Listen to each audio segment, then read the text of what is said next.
This year marks my 65th birthday, and I go by the name Aurora Morgan.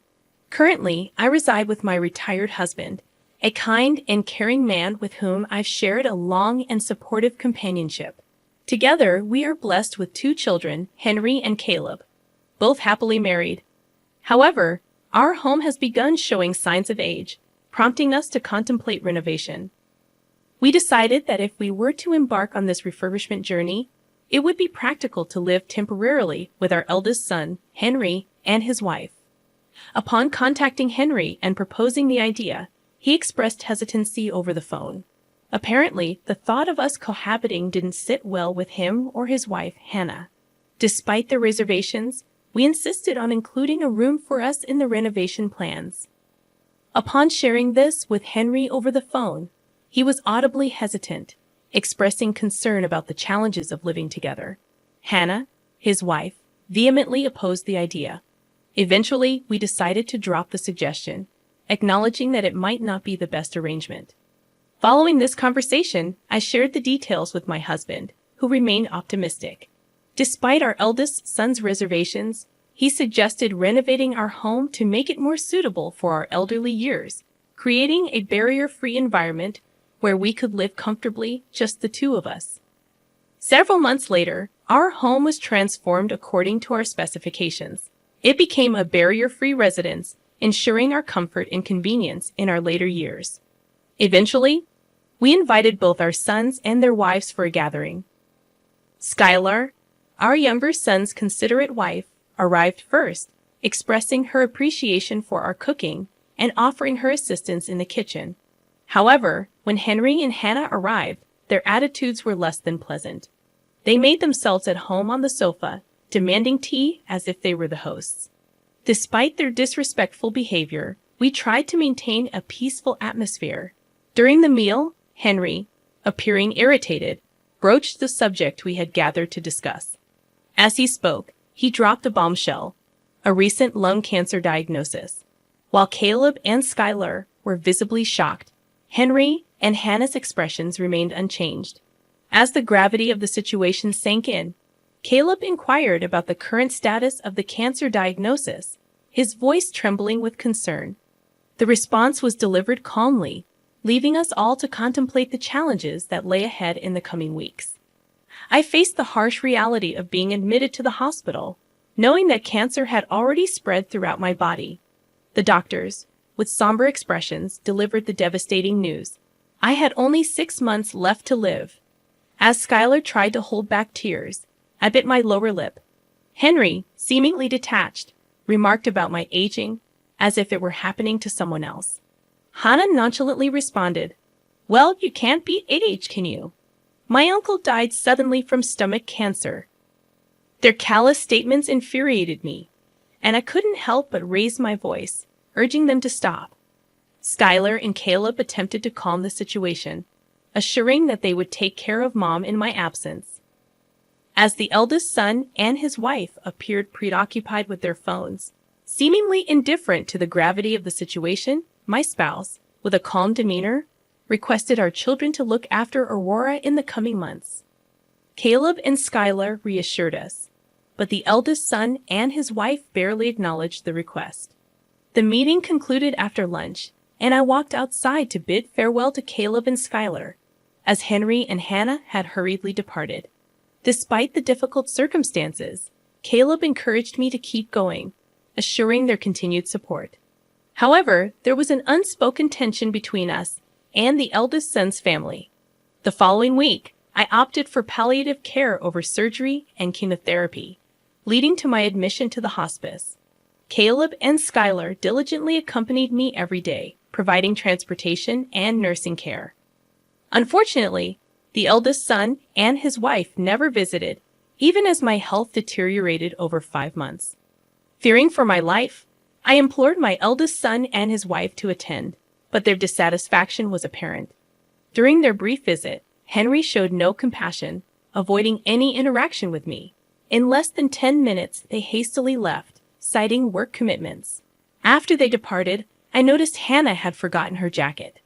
As I tried to return it, I overheard their callous conversation in the corridor. Hannah questioned the fate of the inheritance, while Henry grinned at the prospect of financial gain from the house refurbishment. Their focus was on the potential windfall rather than the imminent loss. Unable to bear the heartlessness of their conversation, I returned to the patient room. 2 weeks later, my husband passed away suddenly, leaving behind a family marked by indifference and greed. I'm up beside my husband for an extended period, finding solace in Caleb and his wife, Skylar, who were there to console me. With their support, I managed to assume the role of the primary mourner and successfully led the funeral proceedings. After the funeral, when only close relatives remained, Henry couldn't contain himself any longer and spoke up about our father's inheritance. He seemed impatient, asking about his thoughts on the matter immediately. Caleb promptly reprimanded him, but Henry, dismissing the notion of the younger son having a say, insisted on discussing the inheritance right away. Exhausted, I exhaled a sigh and suggested we address the inheritance matter the following week. The eldest son and his wife sneered at the idea but quickly left for the day. The next week, both couples gathered at our house to discuss the inheritance.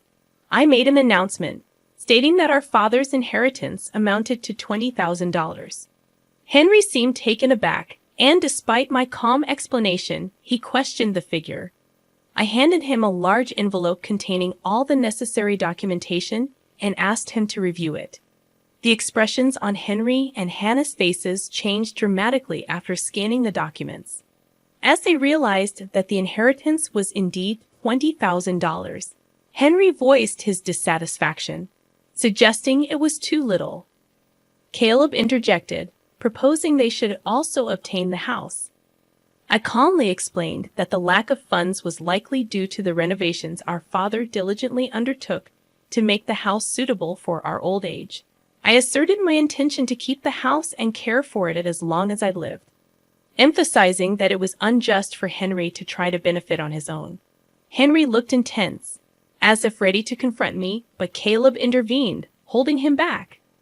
Caleb reminded Henry of our father's concern for me until the end. Despite my offer to divide the inheritance fairly, the eldest son and his wife persisted, suggesting that if they didn't want it, they should hand over their portion to them. Skylar and Caleb, however, expressed their intention to give up their inheritance, asking me to appreciate their contribution. The eldest son and his wife interrupted again, insisting that I should hand over their portion. I firmly rejected the idea, explaining that it was not going to happen. They showed no concern for my fixed income and difficulties, expressing their eagerness to accept the money. In response, Caleb reprimanded them, calling them scumbags and urging them to respect their elderly parents. Despite Caleb's admonitions, the eldest son and his wife remained unapologetic, implying that the elderly should keep to themselves and attend only weddings and funerals. It was a bitter moment, leaving a sour taste in the air. I lowered my head and clenched my fists, absorbing the hurtful remarks. Not only did they desire my husband's absence, but they also complained about the inheritance. To add insult to injury, they referred to me as a parasite. I couldn't fathom where I had gone wrong in raising them. Tears welled up, but I composed myself and addressed Henry and the others calmly. I've heard what you're saying. Let's take a break for a moment, I said, keeping my emotions in check. The eldest son and his wife looked momentarily surprised, but their expressions quickly turned smug. Is that so? That's even better than we could have hoped for. We no longer have to deal with the old lady. Lucky us, they sneered as they attempted to leave. While Henry and Hannah were making their escape, they made a snide comment to Caleb and his wife, implying that the responsibility of looking after the elderly lady now fell on them. Caleb and his wife rushed to my side as Henry and Hannah stormed away. They reassured me, offering their support and encouragement. As the months passed, I found myself at home, relaxing, when unexpectedly, Henry and Hannah visited, accompanied by Caleb. Confused, I wondered why they were back after we seemingly cut ties. They demanded to be let in, shouting at the door. Caleb apologized, and I allowed them into the house. In the living room, the eldest son and his wife started yelling, questioning why I had handed over the house without considering them. I calmly explained that Caleb expressed his desire to keep the house, preserving his father's memories. The eldest son and his wife appeared surprised, and I clarified that Caleb and Skylar had been immensely supportive. Henry, still bewildered, asked for clarification. I glanced at the eldest son's wife, who seemed ready to explode, and explained that I had decided to hand over the house because Caleb and Skylar had shown dedication and assistance. Expressing gratitude, I smiled warmly at Caleb and Skylar, thanking them for their unwavering support.